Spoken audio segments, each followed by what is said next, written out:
Hi. Well, what I've got here is an Harrington and Richardson 38 Smith & Wesson revolver. Model name is the American Double Action. And these were a pretty common gun. These were made for many years, from the 1880s clear up to 1941. It's a 5-shot 38 Smith & Wesson. And the vast majority of these were made with a 2.5-inch barrel. And they're a lot more rare in the 4.5 and 6-inch barrels. This one's a 4.5-inch one. The nickel finish is pretty common on them.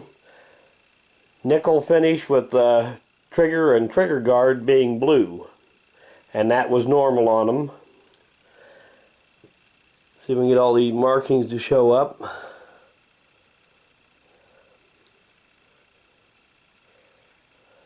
There were some of them that were made that were all nickel, some of the very early ones, and some of them all through the series were made all blue, but those are kind of rare. Now, if you're not familiar with Harrington and Richardson's action on these older guns, you'll notice that you can just spin the cylinder on these, and that is normal on them. It's only when you cock the hammer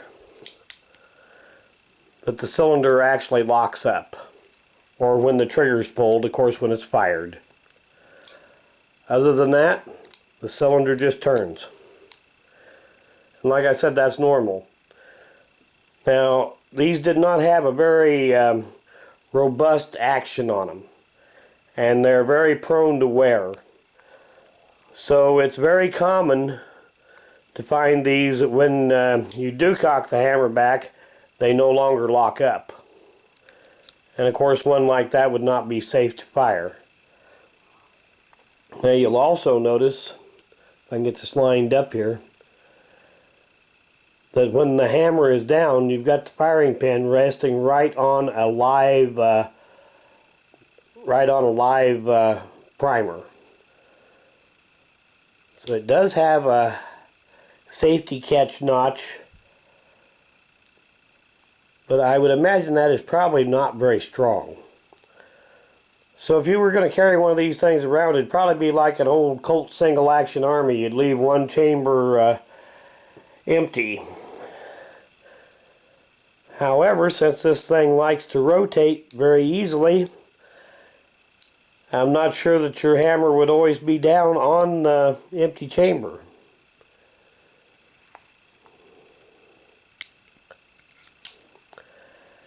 Now, to take one of these down was pretty simple. You just pushed this lever in and pulled the pin out and take the cylinder right out of it.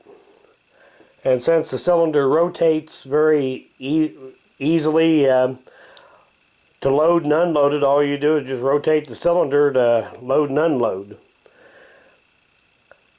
Now, technically, the cylinder pin was also used to push out the empty cartridges. But anything else could be used. It's small enough to fit down in the front of the cylinder to push a cartridge out that didn't want to fall out, a fired one. These are kind of an interesting old gun. I'm not sure when this one was made, but considering the serial number is over 200,000, I think it's probably a later one. I don't have any idea how many of these were actually made.